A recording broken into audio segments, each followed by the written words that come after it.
전도 교육에 오신 모든 분들 환영합니다. 우리가 지금 이 전도가 얼마나 중요한지에 관해서 살펴보고 있습니다. 그래서 우리가 가장 먼저 살펴봤던 것은 모든 사람들에게 필요한 복음이라고 하는 주제를 가지고 살펴보았습니다. 그래서 복음이라는 것은 죄와 관련되어 있기 때문에 죄를 가진 사람들은 전부 다 복음이 필요합니다. 그래서 죄는 우리의 삶을 피폐하게 만들고 우리를 불행하게 만드는 원인입니다. 그래서 우리가 그 원인을 잘 알고 그리고 그것을 복음을 통해서 해결을 받으면 우리의 삶은 조금 더 행복해질 수 있습니다. 그러기 위해서 모든 사람들에게 복음이 필요한 것이고, 특별히 하나님께서도 잃어버린 양들을 위해서 이 복음을 전하는 이 전도의 사역, 예수님께서 이 땅에서 오셔서 하신 것 중에 중요한 사역이 이 전도의 사역이었습니다. 그래서 예수님도 열심히 전도하셨고, 그리고 예수님과 함께했던 그 사도들에게도 이 전도의 사명을 주어서 그 사명을 통해서 이 복음이 사람들에게 듣게 하는 이런 일, 이것이 주님이 원하시는 일이라고 우리 같이 말씀을 나누었습니다. 자, 오늘은 우리가 같이 볼 것은 뭐냐면 전도자의 중요성이라고 하는 것입니다. 전도는 굉장히 중요한 것입니다. 그리고 이것을 통해서 사람들에게 많은 유익을 주는 것입니다. 그런데 이렇게 중요한 것이라도 그것을 시행하는 사람이 어떠냐에 따라서 달라지는 것을 보게 됩니다. 우리 세상에서도 보면요, 정말 좋은 프로그램들이 필요합니다. 그리고 그 좋은 프로그램을 통해서 많은 것들을 우리가 세울 수도 있고, 그리고 많은 유익들을 얻을 수 있습니다. 그런데 아무리 좋은 프로그램이라도 그것을 진행하는 사람에 따라서 유익을 얻을 수도 있고 얻지 못할 수도 있는 것입니다. 복음은 굉장히 중요하고, 그리고 이것이 주님이 원하시는 그러한 사역이지만 복음을 전하는 우리 전도자의 그런 삶도 굉장히 중요한 것입니다. 그래서 그 중요성에 따라서 이 전도자가 준비되는 것도 굉장히 중요하고, 그리고 전도의 어떤 특징에 따라서 우리가 준비해야 될 것이 무엇인지 그것을 아는 것도 굉장히 중요한 것입니다. 저는 제자 훈련에 참 관심이 많습니다. 그리고 10년 동안 제자 훈련을 했습니다. 예전에 그 칼세미나에 오카는 목사님이 살아 계셨을 때 어떤 목사님이 이런 말씀을 한 적이 있습니다. 목사님은 서울에 계셨으니까 제자 훈련을 잘 하셨을 텐데 저는 시골에 있습니다. 그리고 시골은 제자 훈련하기가 참 쉽지 않은 그러한 환경입니다.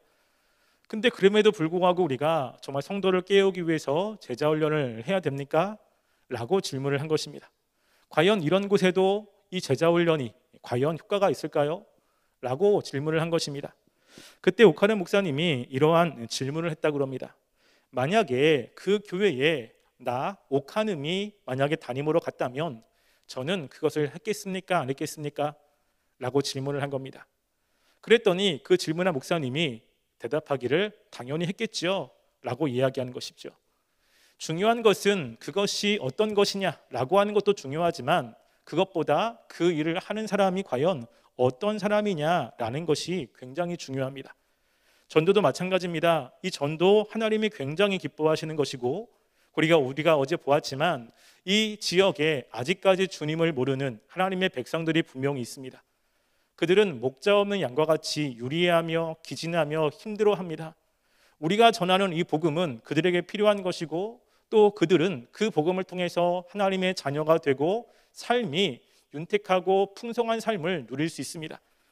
그럴 때 이것이 굉장히 중요한데, 그렇게 중요한 일을 감당하는 우리들 전도자도 그러면 굉장히 중요한 그러한 사람들이고, 전도자의 역할이 굉장히 중요한 것입니다. 그럴 때 우리가 전도자인 우리는 이 전도를 할 때 중요하게 준비돼야 될 것이 있습니다. 그것은 무엇이냐면요, 우리가 이 전도의 가치가 얼마나 귀중하다라고 하는 그러한 가치를 우리가 분명히 알아야 됩니다. 우리가 무엇인가를 할 때 그 일은 어려울 때가 참 많이 있습니다. 특별히 이제 우리가 앞으로 살펴보겠지만 이 전도도 쉽지는 않습니다. 사람들로부터 거절감을 당하고, 또는 아무리 해도 열매가 없을 수도 있고, 때로는 욕을 당하고 사람들로부터 여러 가지 좋지 않은 이야기도 들릴 수도 있습니다. 굉장히 힘들지요. 그럴 때 우리는 이 마음이 되게 힘듭니다. 그리고 하나님께 그러죠. 하나님, 과연 이것을 이렇게도 해야 됩니까? 내가 이것 때문에 너무 힘들고 마음도 힘듭니다 라고 하는 생각이 들 수도 있습니다. 그럴 때 중요한 것은 무엇이냐면 이 전도가 얼마나 중요한지에 대한 가치를 분명히 해야 되는 것입니다. 그래서 그 가치가 정말로 가치 있는 것이라면 때로는 힘들고 때로는 힘든 그리고 어려운 일이지만 그 가치 때문에 이것들을 감당할 수 있는 것 아니겠습니까? 그래서 우리가 가장 먼저 우리가 전도자로서 가져야 될 것은 첫 번째 전도의 가치라고 하는 것입니다. 나는 과연 이것에 대해서 어떤 생각을 가지고 있느냐, 이건 굉장히 중요한 것입니다. 가치 있다고 생각하면 정말로 이 전도를 열심히 할 겁니다. 근데 그 가치가 별로 그렇게 가치 있지가 않아요. 별로 그렇게 중요하지 않습니다. 그러면 이 전도를 그렇게 열심히 하지 않을 것입니다. 그래서 우리가 어제 이 전도의 가치가 얼마나 위대한 것인지 뛰어난 것인지를 같이 살펴보았습니다. 그래서 이것은 예수님의 명령이고, 그리고 예수님도 일생 동안 이 복음을 전했고 제자들에게도 이 복음을 전하라고 했다라는 것을 살펴보면서 이 복음을 전하는 이 가치, 이 전도는 정말 하나님이 중요하게 여기는, 우리가 반드시 해야 되는 것이라고 하는 것을 같이 살펴보았을 것입니다. 그러면 이제 두 번째로 오늘 이제 살펴볼 것은 무엇이냐면요. 그러면 내가 이 전도를 할 때 그럼 무엇을 준비해야 되는가? 무엇을? 자, 그래서 우리가 되게 중요한 겁니다. 이 전도가 어떤 것이냐에 따라서 준비할 것들이 다르다라고 하는 거예요. 그래서 이 전도를 정말 주님께서 이 전도를 하는 사람들에게 이 전도의 사역에 어떤 것이 있는지 그것을 분명히 알아야 우리가 준비할 것이 무엇이고 우리가 어떤 것을 갖추어야 하는지 그것에 대해서 우리는 알 수 있고 준비할 수 있다라고 하는 것입니다. 그러기 위해서 우리가 오늘 같이 말씀 누가복음 10장 1절부터 3절 말씀인데요. 자, 누가복음 10장 1절부터 3절 말씀에 보면 이렇게 이야기를 합니다. 자, 이후에 주께서 따로 70일을 세우사 친히 가르치시려는 각 동네와 각 지역으로 둘씩 앞서 보내시며 이르시되 추수할 것은 많되 일꾼이 적으니 그러므로 추수하는 주인에게 청하여 추수할 일꾼들을 보내주소서 하라. 갈지어다 내가 너희를 보냄이 어린 양을 이리 가운데로 보냄과 같도다라고 이야기합니다. 우리가 어제 이 전도의 중요성 그리고 추수할 것은 많은데 일꾼이 적어서 하나님 우리들에게 일꾼을 보내주세요 간청하는 그런 기도가 필요하다고 이야기했습니다.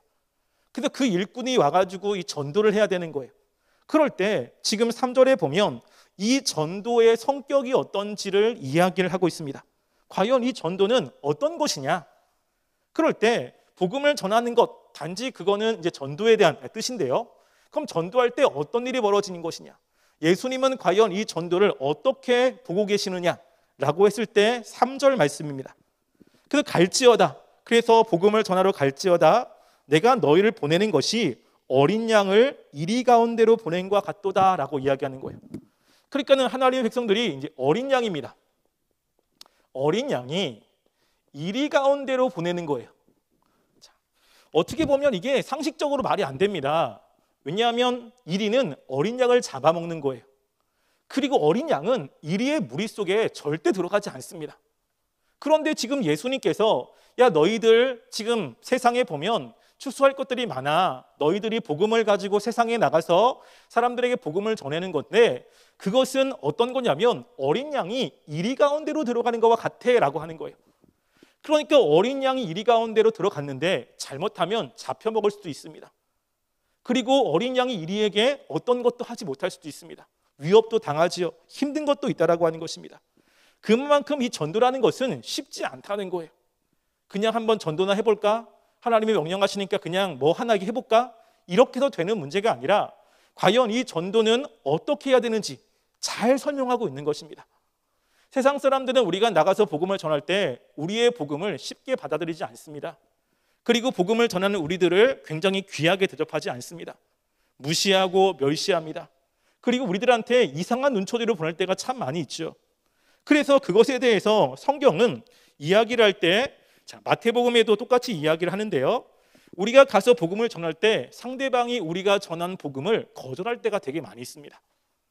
우리가 당신이 힘드시죠? 당신의 그 모든 문제는 죄에 있습니다. 우리가 죄를 해결하지 않으면 지옥에 가고요. 그 죄 때문에 우리의 삶이 굉장히 행복해집니다. 아니, 불행해집니다. 그래서 그 죄를 해결할 수 있는 방법은 예수님밖에 없는데, 예수님을 믿으면 당신의 삶은 행복해지고 당신의 어려움은 해결할 수 있고, 그리고 영원한 하나님의 은혜를 경험하면서 당신은 좀 더 가치 있고 그리고 풍성한 삶을 살 수 있습니다 라고 이야기하면 상대방이 그렇습니까? 내가 그걸 몰랐는데요. 야, 정말로 당신이 얘기하는 그 복음이 굉장히 가치 있는 것이네요 라고 이렇게 반응하지 않습니다. 어떻게 하죠? 무슨 이상한 소리를 하냐고, 말도 안 된다고, 당신이 어떻게 하냐고, 그러면서 전도하는 사람들에 대해서 핀잔을 주고 그 사람에 대해 거부도 하고 때로는 정신 이상자라고 이야기도 하며 이러한 일들이 있다는 겁니다. 이게 쉽지 않은 거예요. 핍박도 있고 외면도 당하고 때로는 전도를 열심히 했는데 아무런 성과도 없습니다. 우리 무엇인가 일을 하면 일에 대한 소득을 얻을 때 우리는 참 기쁨을 누리고 만족을 누립니다. 근데 참 이 전도라는 것은요, 열심히 해도 이 열매를 얻기가 참 쉽진 않아요. 그러니까 열심히 사람들에게 100명을 복음을 전하고 1000명에게 복음을 전해도 참 이것에 대해서 이렇게 열매를 얻고 그 사람이 주님께로 돌아오는 일들은 별로 없습니다. 또 열심히 복음을 전했을 때 그래요, 내가 그러면 교회 나오겠습니다. 언제 이렇게 그러면 약속을 잡고 교회 나온다고 약속을 했는데도 불구하고 그날 전화를 하면 그 사람이 안 받는 거예요. 그리고 전화해서 받아도 오늘 무슨 일이 때문에 못 갑니다. 죄송합니다. 다음에 가겠습니다. 근데 또 다음에 오냐? 또 그렇지도 않아요. 그러면 실망감이 얼마나 큽니까? 그러니까 이 전도는 쉽지 않다라고 하는 거예요. 그래서 열심히 해도 결과가 별로 없고 정말로 나는 사람들에게 좋은 그러한 복음을 전하는데도 그 복음의 가치를 모르는 사람들은 굉장히 복음을 전하는 우리들을 핍박하기도 하고 되게 힘든 이런 일을 있다라고 하는 것입니다. 그래서 이 전도는 결코 쉽지 않다라고 하는 거예요. 그래서 우리가 전도하는 우리들은 이 전도가 이렇게 어렵다는 것을 인식하고, 그럼 중요한 것이 무엇입니까? 그러면 우리가 어떻게 이 어려운 것들을 감당할 수 있을까? 양은 절대 이리를 이길 수가 없습니다. 근데 주님은 우리가 어린 양인데 어린 양인 우리를 이리 소굴로 지금 보내고 있는 거예요. 이 말도 안 되는 이것을 주님께서 이야기를 할 때, 그렇게 하라고 할 때 그냥 아무런 대책이 없이 주님이 보내지 않는다라는 것입니다.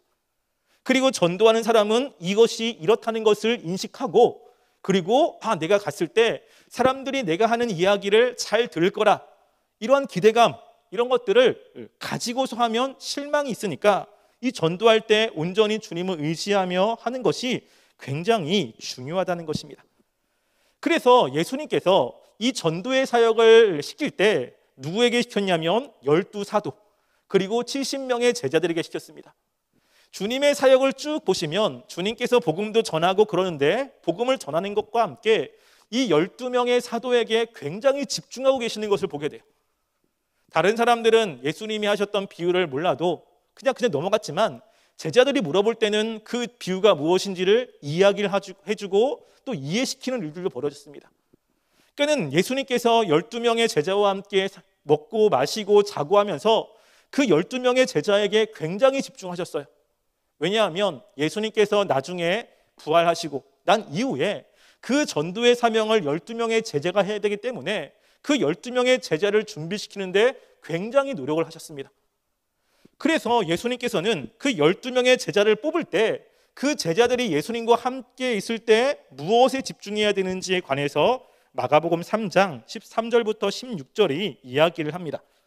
자, 마가복음 3장 13절부터 16절 말씀을 우리 함께 찾아볼까요?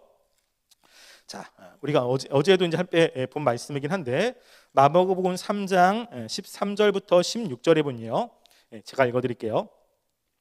자, 또 산에 오르사 자기가 원하는 자들을 부르시니 나아온지라.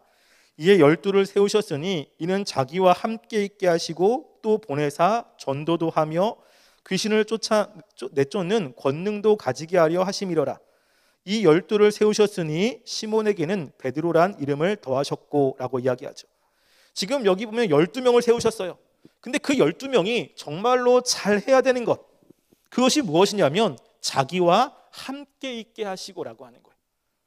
즉 이 12명의 제자들은요, 예수님과 늘 함께 있는 게 굉장히 중요한 거예요. 함께 있게 하시고 전도도 하는 겁니다.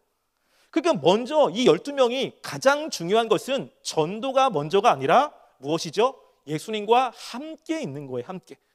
예수님이 하신 것을 보고 예수님과 교제하고 예수님의 말씀을 듣고 예수님이 말씀하시는 그 말씀의 가치가 무엇인지 그 마음에 새기고, 왜냐하면 전도가 어려우니까 분명하게 그 전도에 대한 사명감을 갖고 있지 않으면, 전도가 왜 중요한지를 우리가 알지 못하면, 주님이 그 전도를 얼마나 중요하게 여긴지를 알지 못하면 포기할 수밖에 없는 거예요. 안 할 수밖에 없는 것입니다. 대충 할 수밖에 없는 거예요. 그런데 그게 아니라 이게 굉장히 중요하니까 주님께서 이 전도의 사역, 이 복음이 얼마나 중요하게 여기를 함께 계속해서 보고 느끼고 깨닫고, 이것이 먼저 된 다음에 그 다음에 뭐죠? 전도를 하는데 거기에 주님께서 능력도 보여주시는 거예요. 그 능력은 귀신을 내쫓는 권능도 가지게 하려 함이라라고 이야기합니다. 그래서 예수님께서 전도를 보낼 때 그냥 제자들만 보낸 것이 아니라 그들에게 능력도 주신 겁니다. 그래서 그 능력이 무엇인지 누가복음 10장 17절부터 20절에 이렇게 이야기를 합니다. 누가복음 10장 17절부터 20절에 보면요, 이렇게 성경은 이야기합니다. 70인이 기뻐하며 돌아와 이르되 주여 주의 이름이면 귀신들도 우리에게 항복하더이다. 예수께서 이르시되 사단이 하늘로부터 번개같이 떨어지는 것을 내가 보았노라. 내가 너희에게 뱀과 정갈을 밟으며 원수의 모든 능력을 제어할 권능을 주었으니 너희를 해칠 자가 결코 없으리라. 그러나 귀신들이 너희에게 항복하는 것으로 기뻐하지 말고 너희 이름이 하늘에 기록된 것으로 기뻐하라 하시니라. 아멘. 자, 지금 우리가 누가복음 10장 1절부터 3절을 읽었어요. 예수님께서 이제 70명의 제자들을 전도하러 보낸 겁니다. 두 명씩 이렇게 전도하러 보낸 거예요. 이 사람들은 이제 예수님의 명령을 듣고 나가서 사람들에게 복음을 전했습니다. 근데 복음을 전했는데 복음을 전하는 곳에 어떤 일이 벌어지냐면 17절에 보면요, 주의 이름이면 귀신들도 우리에게 항복하리이다 라고 이야기하는 거예요. 그러니까는 가서 주의 말씀대로 가가지고 복음을 전했더니 귀신들이 떠나가고, 그리고 놀라운 하나님의 역사들이 있는 거예요. 이게 너무 신기한 겁니다. 그래서 이것이 너무나 기분이 업되고 너무 그것 때문에 고무되어서 예수님께 막 자랑하는 거죠. 예수님 우리가 가가지고 이렇게 복음을 전했더니 정말로 귀신들이 떠나갔습니다 라고 이야기하는 겁니다. 마가복음에 보면 예수님께서 귀신을 쫓아낼 수 있는 능력도 주시는 거죠. 전도자에게 하나님께서 능력을 주십니다. 그냥 양이 이리를 절대 잃을 수 없어요. 그냥 객관적인 모습으로 그런 관점에서 보면 양은 절대 이리를 이길 수 없습니다. 근데 양을 이리 가운데 보낼 때 주님께서 이렇게 가라고 했을 때 그냥 보내시느냐? 아니라는 거예요. 주님께서 뭐도 주죠? 그것을 행할 수 있는 능력도 주신다라고 하는 겁니다. 그 능력이 지금 여기서 귀신을 쫓아내는 능력, 그리고 지금 그대로 예수님이 말씀한 대로 70명이 나가서 복음을 전했더니 실제 귀신들도 우리에게 항복하리이다 라고 생각을 한 거예요. 이게 너무나 이제 신기한 거죠. 그런데 주님께서 뭐라고 하냐면 20절에 보면요, 귀신들이 너에게 항복한 것으로 기뻐하지 말고 너의 이름이 하늘에 기록된 것으로 기뻐해라 라고 하는 거예요. 그러니까 중요한 것은 그렇게 능력이 아니라 지금 이 제자들이 하늘의 이름이 기록된 겁니다. 하나님의 자녀이기 때문에 그래요. 이 전도는 하나님의 자녀가, 그리고 하나님께 선택한 사람들이 하면, 그리고 주님의 마음을 가지고 나아가면 객관적으로 우리가 세상에 나가서 복음을 전해서 사람들을 주님께 돌아올 수 있게 할 수 있는 능력이 우리에게 없지만 하나님이 하나님의 백성들과 함께 하신다라고 하는 거예요. 이것을 가르쳐 주시는 것입니다. 그 예수님 당시에 이렇게 예수님의 12 제자들은 예수님과 함께 있었고 예수님과 함께 생활했고, 그러면서 복음을 전하고 나갔을 때 주님께서 그들에게 능력을 주시고 그리고 이렇게 나가서 복음을 전하게 했습니다. 그리고 예수님께서 그것에 대해서 이야기해 주시고 여러 가지 한 거죠. 근데 이제 문제는 뭐냐면 예수님께서 이제 돌아가시고 승천하신 거예요.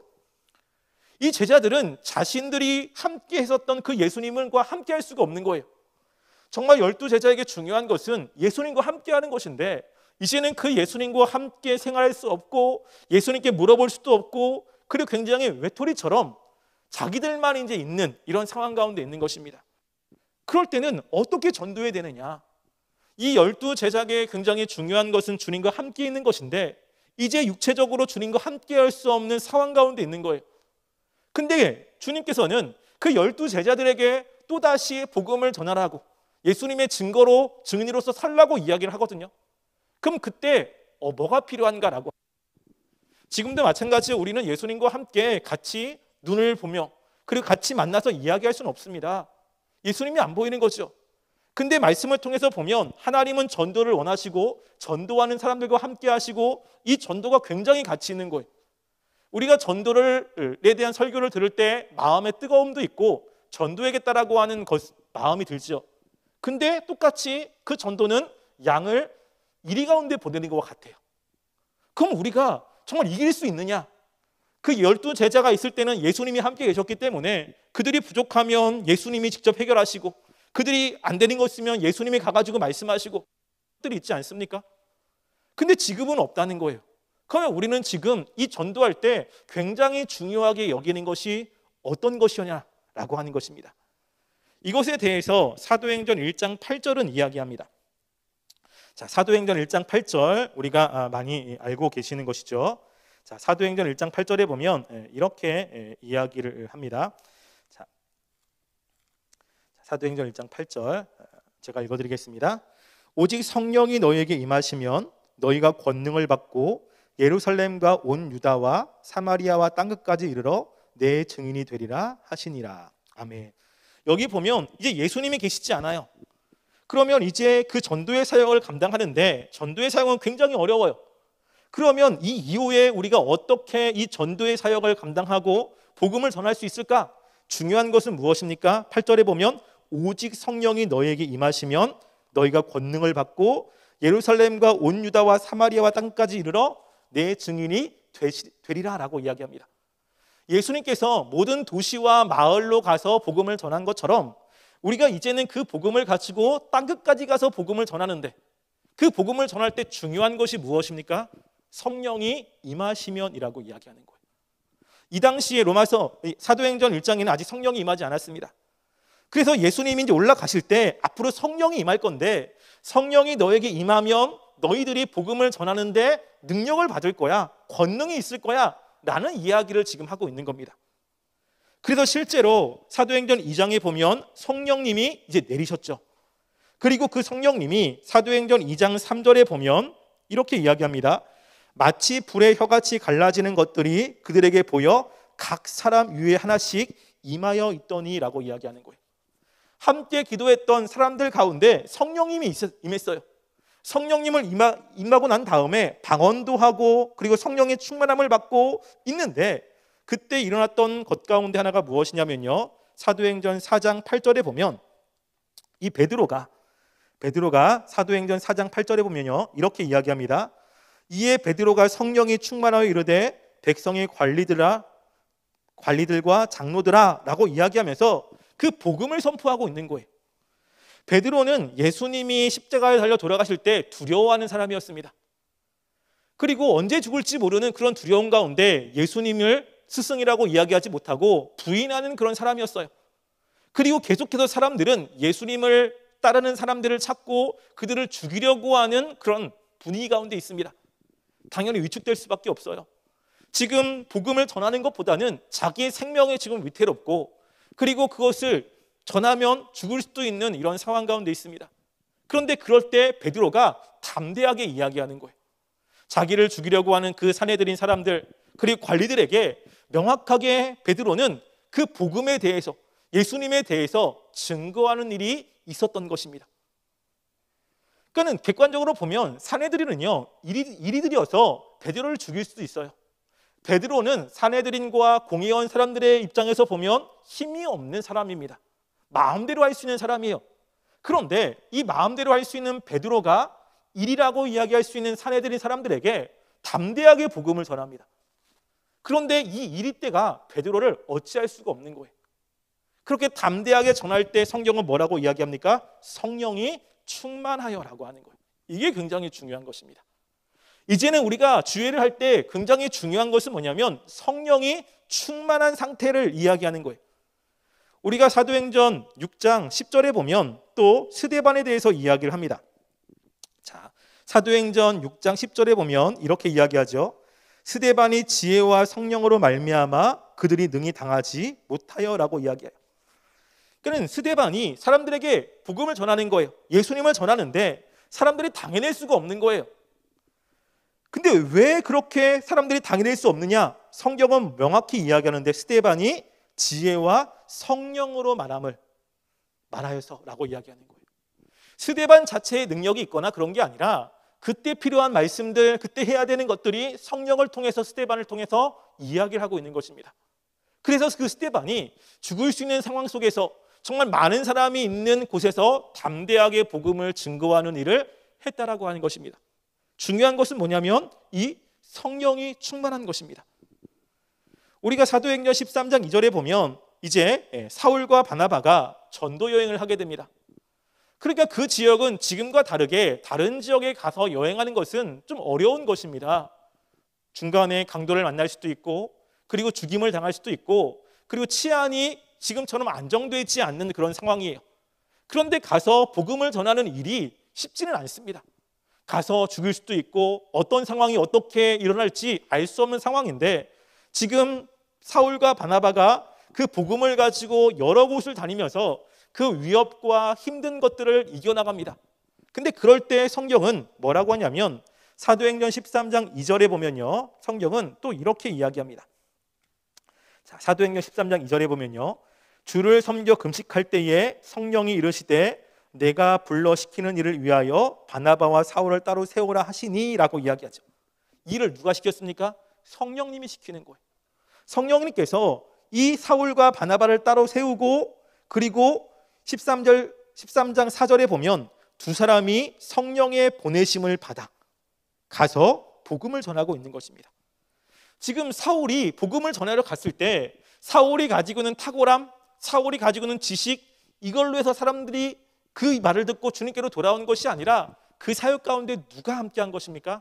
성령님이 함께 하시고 있는 거예요. 성령님이 함께 하시고 성령님이 역사를 하면 그 사역 가운데 열매가 있는 것이고요. 그리고 양이 이리를 이길 수가 있는 것입니다. 이리가 두려운데 성령님이 함께 하니까 이 양이 이리를 두려워하지 않는 거예요. 왜? 양보다 그 위에 계시는 하나님, 성령님이 보이기 때문에 그렇습니다. 그래서 중요한 것은 뭐냐면 우리가 전도를 할 때 성령님이 함께 하시는 사역, 성령님의 역사하심, 이것이 굉장히 중요한 것입니다. 그럼 우리가 생각할 때 뭐냐면 그러면 내가 성령을 받아야 되는구나. 내가 무엇인가 열심히 기도해가지고 성령님이 나한테 불같이 임하면 그 성령의 능력으로 가서 복음을 전하면 되는구나 라는 생각을 할 수가 있습니다. 근데 우리가 이 성령이 어떠한 분인지를 잘 이해하는 것이 필요합니다. 그 이단 가운데 신사도 운동을 하고 있는 그 큰믿음교회 변승우 목사님이나 이런 교회는 그 성령의 역사하심을 힘이라고 생각해요.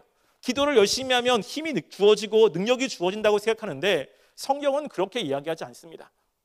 성령을 받아야 된다, 성령이 임하소서라고 하는데 실제 성경에서는 뭐라고 이야기하냐면요, 우리가 하나님의 백성이 되었을 때 우리 마음 가운데 성령님이 임한 거예요. 그러니까 무엇인가 눈에 보이는 어떤 거, 어떤 체험, 어떤 능력 이런 걸 통해서 불같이 들어가시거나 심령이 뜨거워지거나 이런 것이 아니라 우리가 성령님이 임하지 않으면 하나님의 백성이 될 수 없다고 이야기하면서 하나님의 백성이 된 사람들은 전부 다 성령님이 임했다고 이야기합니다. 자, 우리가 성경을 한번 볼까요? 로마서 8장 9절에 보면 이런 이야기를 합니다. 자, 로마서 8장 9절 말씀 제가 읽어드릴게요. 만일 너희 속에 하나님의 영이 거하시면 너희가 육신에 있지 아니하고 영에 있나니 누구든지 그리스도의 영이 없으면 그리스도의 사람이 아니라라고 이야기합니다. 우리 마음 가운데 성령님의 영이, 이 성령이 계시지 않으면 누구도 그리스도의 사람이 될 수 없어요. 예수님을 믿을 수가 없습니다. 그러니까 우리가 예수님을 나의 주님으로 분명히 고백하고 그리고 하나님을 아버지라고 고백하는 사람들 안에는 누가 존재하죠? 성령님이 존재하는 거예요. 성령님이 계시지 않으면 그것을 고백할 수가 없다는 것입니다. 그래서 이것에 대해서 이 고린도전서 3장 16절과 17절은 이렇게 이야기해요. 사도 바울이. 자, 사도 바울 가운데 성령님이 임해서 그 사도 바울은 성령님의 역사로 일을 한 것입니다. 그래서 갈라디아 지역에 가서 복음도 전했고 고린도 지역에서 복음도 전했고 에베소 쪽에 복음을 전했어요. 그러니까 성령님이 임하셨고 성령님이 일하시는 사역을 사도 바울은 누구보다 잘합니다. 왜냐하면 자신을 뽑은 분도 성령님이시고 자신에게 사역을 보내신 분도 성령님이시고 자신의 사역 가운데 성령님이 함께 하셔서 복음의 역사가 일어났고 또 그때그때마다 성령님이 사도 바울 삶 가운데 역사하신 것들을 경험했기 때문에 이 성령을 누구보다 잘 알아요. 그래서 이 사도 바울은 지금 예수 믿는 사람 가운데 성령이 거한 것만 아니라 고린도전서 3장 16절과 17절 말씀에 이렇게 이야기합니다. 고린도전서 3장 16절 17절 너희는 너희가 하나님의 성전인 것과 하나님의 성령이 너희 안에 계시는 것을 알지 못하느냐. 누구든지 하나님의 성령을 더럽히면 하나님이 그 사람을 멸하시리라. 하나님의 성전은 거룩하니 너희도 그러하니라 라고 이야기합니다.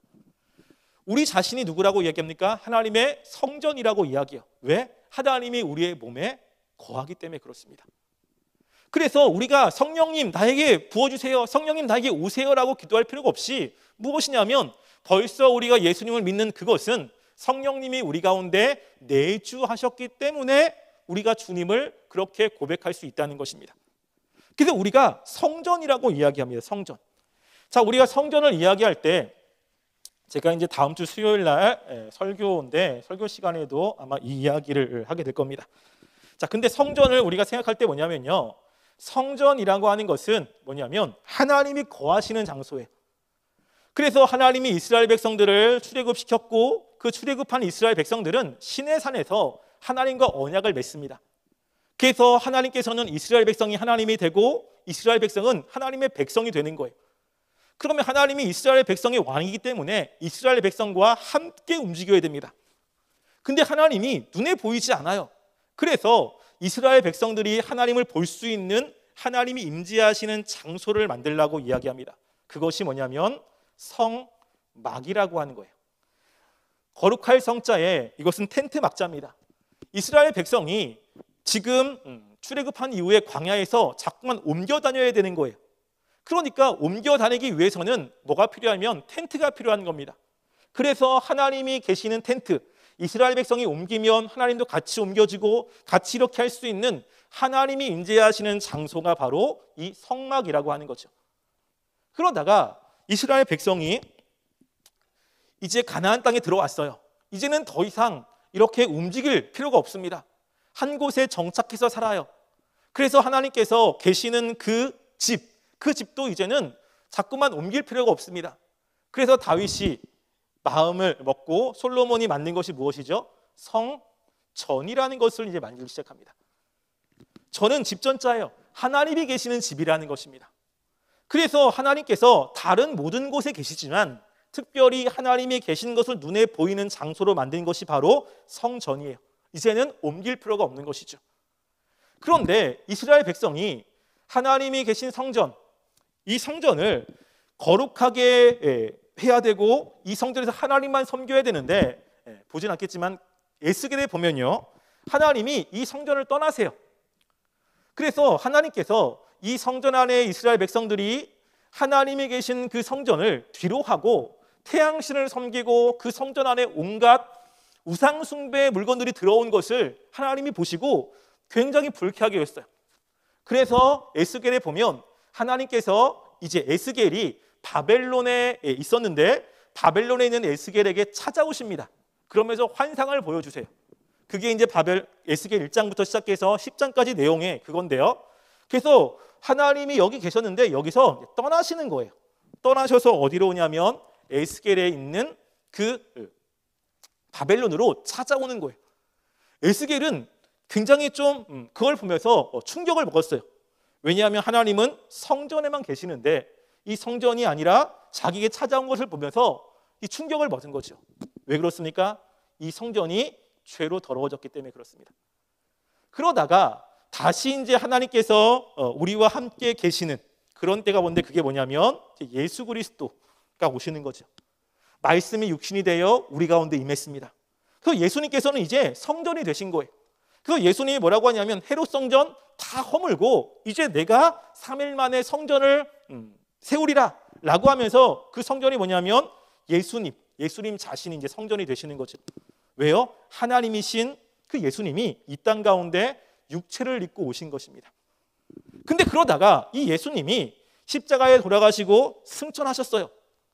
그 다음에 그러면 이 땅 가운데 하나님이 계시는 곳이 없는 것입니다. 그 다음에는 뭐죠? 이제 성령님이 내려오셔서 그 성령님이 어디에 임하십니까? 어떤 건물이 아니라 하나님의 백성들 심령에 임하는 거예요. 그래서 우리가 아까 전에 사도행전 우리 2장을 봤는데 거기 보면 성령이 임할 때 어디에 임하는지를 이야기를 하는데요. 자, 2장 3절에 보면 마치 불의 혀처럼 갈라지는 것들이 그들에게 보여 각 사람 위에 하나씩 임하였더라라고 이야기하는 거예요. 이제는 그 성령님이 각 심령 마음 가운데 임하는 것입니다. 그래서 그 마음 가운데 성령님이 역사를 하시는 거예요. 그래서 우리가 성령님이 우리가 전도를 할 때 성령님이 우리 가운데 역사하셨을 때는 무엇인가 성령님이 무엇이 보여지거나 힘을 얻거나 아니면 환상을 보거나 이런 것을 의미하는 것이 아니라 벌써 성령님이 우리 마음 가운데 역사하고 있는 것입니다. 우리 마음 가운데 지금 들어와 계신 거예요. 그러니까 성령님을 보내주세요. 성령 받고 싶습니다. 이럴 필요가 없는 것입니다. 왜냐하면 우리가 성전이에요. 성전. 그러니까 우리가 거룩하게 살아야 될 이유가 여기 있고 그리고 우리가 나갈 때 이제 성령님이 우리의 삶 가운데 역사하시는데 성령님이 어떻게 역사하는지도 성경은 이야기합니다. 그래서 성령님께서 우리를 통해서 역사하시고 사역하실 때 성령님의 가장 중요한 사역 가운데 하나는 무엇이냐면요. 요한복음에 보면 요한복음 14장 16절부터 17절에 보면 지금 예수님께서 앞으로 부활하실 거예요. 부활하신다는 이야기를 듣고 제자들이 굉장히 심각한 고민에 빠졌습니다. 우리가 예수님과 함께 있어야 되는데 예수님과 늘 함께 이렇게 생활하고 싶은데 예수님이 가시다니 그럼 우리는 어떻게 할까? 우리는 어떻게 되는 것인가? 굉장히 고민에 빠졌어요. 그때 예수님께서 제자들에게 위로를 하시는 것입니다. 예수님과 함께 있어서 복음을 전했고 예수님과 함께 해서 복음을 전할 때 능력이 나타났고 근데 그 예수님이 없으니까 이 제자들은 고민에 빠진 그것을 보면서 예수님이 내가 올라가면 성령이 임할 것이다 라고 이야기하면서 그 성령이 어떻게 역사하는지에 대해서 요한복음 14장 16절 17절은 이렇게 이야기합니다. 내가 아버지께 구하였으니 그가 또 다른 보혜사를 너에게 주사 영원토록 너희와 함께 있게 하리니 그는 진리의 영이라. 세상은 능히 그를 받지 못하나니 이는 그를 보지도 못하고 알지도 못함이라. 그러나 너희는 그를 아나니 그는 너희와 함께 거하시며 또 너희 속에 계시겠습니다 라고 이야기하죠. 성령이 오시면 아까 이야기한 대로 너희와 함께 있고 너희 속에 있을 거라는 겁니다. 각 심령에 이제 성령이 임하는 거예요. 요한복음 14장 26절에 보면 또 이렇게 이야기합니다. 보혜사 곧 아버지께서 내 이름으로 보내실 성령 그가 너희에게 모든 것을 가르치고 내가 너에게 말한 모든 것을 생각나게 하리라 라고 이야기하는 거예요. 성령님이 오셔서 역사할 때 나타나는 현상은 뭐냐면 환상을 보거나 어떤 마음의 뜨거움이 있거나 능력이 있거나 이런 것이 아니라 그 하나님이 그 예수님의 그 말씀이 생각나게 하고 그것들이 믿어지게 되고 그것들이 내 마음속에 분명하게 새기게 되고 그 말씀들을 내가 행하려고 하는 마음의 변화를 시킨다라고 하는 것입니다. 성령이 있을 때 우리가 주님과 함께 하고 말씀을 읽을 때 마음 가운데 복음을 전해야지 그 복음의 중요성을 깨닫고 그렇게 나가려고 했을 때 성령이 감동하지 않고 성령이 역사하지 않으면 그런 일이 벌어지지 않는다는 것입니다. 요한복음 16장 13절부터 15절 말씀해 보면 이렇게 또 이야기합니다. 그러나 진리의 성령이 오시면 그가 너희를 모든 진리 가운데로 인도하시리니 그가 스스로 말하지 않고 오직 들은 것을 말하며 장래일을 너희에게 알리시리라. 그가 내 영광을 나타내리니 내 것을 가지고 너희에게 알리시겠습니다. 무릇 아버지께 있는 것은 다 내 것이라. 그러므로 내가 말하기를 그가 내 것을 가지고 너희에게 알리시리라 하였노라 라고 이야기하죠. 지금 성령님이 우리 가운데 역사할 때 새로운 어떤 것을 이야기하는 것이 아니라 예수님이 벌써 말씀하신 것들 예수님의 말씀을 가지고 그 사람의 마음속에 강하게 역사를 하신다는 것입니다. 그래서 우리가 전도할 때 중요한 것은 우리가 나가서 복음을 전할 때 두려워요. 힘들어요. 성령님이 우리 가운데 역사하시고 우리 삶 가운데 임재하셔야 돼요. 인도하셔야 됩니다. 근데 성령님의 역사가 무엇이죠? 예수님의 말씀을 생각나게 하고 그 말씀이 마음 가운데 뜨거우시게 만드는 것. 그러면 우리가 전도할 때 중요한 것은요. 우리가 전도자의 삶을 살 때 예수님 당시의 제자들은 예수님과 함께 있는 것이 굉장히 중요한 거예요. 지금 예수님이 계시지 않습니다. 근데 예수님이 함께 하셨을 때 이 사도들은 예수님의 말씀을 듣고 예수님이 하신 것을 보면서 마음에 뜨거움이 있고 그 예수님을 의지하며 나간 겁니다. 그 예수님이 보이지 않지만 성령님께서 어떻게 하죠? 하나님의 말씀을 우리가 읽으면서 그 말씀을 통해서 예수님의 마음들, 그리고 예수님이 하셨던 것들을 우리 마음에 새겨주시는 분이 바로 성령님이라고 하는 거예요. 우리가 복음을 전할 때 중요한 것 중에 하나는 뭐냐면요, 우리가 말씀을 읽고 말씀을 묵상하고 그 말씀 가운데 역사하시는 하나님을 우리가 분명하게 믿고 나가는 이런 것들이 우리가 필요한 거예요. 그래서 전도자에게 나가서 복음을 전할 때 먼저 중요한 것은 늘 하나님과 교제하는 것, 말씀을 통해서 그 말씀에 대한 확신을 얻고 그 말씀이 그 사람 마음 가운데 새겨지고 그 말씀을 통해서 마음이 변화되는 이런 하나님의 은혜를 경험한 사람들이 나갔을 때 하나님의 역사가 있다는 것입니다. 그래서 우리를 잘 보셔야 돼요.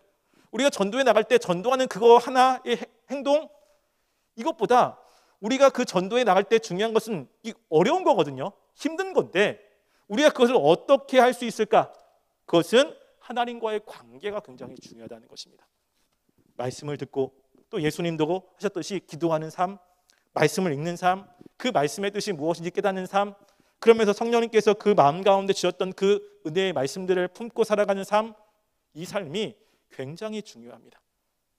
그래서 사도 바울도 힘든데 왜 자기를 죽이는 사람들에게 다시 들어가가지고 복음을 또 전합니까? 왜 죽음의 위협이 있는데 왜 가가지고 그 복음을 또 전합니까? 그 마음 가운데 성령님이 그 예수님의 말씀, 예수님의 마음을 깨닫게 하시고 그 주님의 마음으로 가서 복음을 전하고 주의 마음으로 힘들지만 그 말씀을 보면서 다시 위로를 얻고, 아, 주님께서 말씀하는 것이 이거구나, 우리가 전도할 때 어려움이 있구나, 그러니까 그 어려움을 이겨야 되는구나, 하나님을 의지해야 되는구나, 여기서 위로를 얻는 것입니다. 전도하는 것 쉽지 않습니다. 어렵습니다. 예수님도 분명히 얘기했듯이 어린 양을 이리 가운데 보내는 것과 같다는 굉장히 힘든 일입니다. 우리 힘으로는 감당할 수 있는 것이 아닙니다. 그렇기 때문에 하나님이 함께 하셔야 됩니다. 우리가 정말로 전도자의 삶을 살아갈 때 중요한 것, 매일매일 주의 말씀을 묵상하는 것, 그리고 우리가 하나님께 기도하는 삶, 그러면서 그 말씀들이 내 가운데 명확하게 인식되고 명확하게 깨달아지는 이러한 것들이 전도자의 삶에는 무엇보다 중요하다는 것입니다. 따라서 우리가 전도를 할 때 정말 우리에게 이런 하나님의 놀라우신 은혜들이 있었으면 좋겠습니다. 그래서 힘들지만 그래도 주님이 원하시는 것이고 주님께서 하신 것이고 그 말씀에 대한 분명한 깨달음을 가지고 우리가 주님께서 원하시는 이 가치 있는 이 전도를 감당해내는 우리 전도자가 되었으면 좋겠습니다. 이를 위해서 우리가 힘내시고요, 더 말씀을 읽으시고 더 기도하며 나아가는 우리 모든 우리 전도자 되기를 간절히 소원합니다. 네, 기도하겠습니다. 사랑의 하나님, 이 전도는 정말로 중요한 것입니다. 하나님께서는 잃어버린 사람들을 주님께로 돌아오기를 원하시고 예수님도 사도들도 이 일에 열심을 다했습니다. 그런데 이 일은 우리의 힘으로 감당할 수 있는 것이 아닙니다. 양을 이리 가운데 보낸다라고 하는 것처럼 우리의 힘으로는 절대 이 일을 감당할 수 없습니다. 하나님, 그렇기 위해 우리가 더 주님과의 관계를 중요하게 여기게 도와주시고 우리가 주의 말씀을 읽으며 주의 말씀의 뜻을 깨닫고 그 말씀들이 우리의 삶 가운데 분명하게 깨달아지고 삶을 살아내고 또 우리가 주님께 기도함을 통해서 정말 하나님의 마음이 우리의 마음이 되어 정말 주의 마음으로 나가 복음을 전하고 힘들 때 다시 주님께 나와 기도하며 말씀을 읽으며 위로를 받고 다시 한번 힘을 얻고 주님께 주의 명령을 감당할 수 있는 전도자가 될 수 있도록 도와주시옵소서. 주님께서 늘 우리와 함께 하실 줄 기대하며 사랑이 많으신 예수님의 이름으로 기도드립니다. 아멘.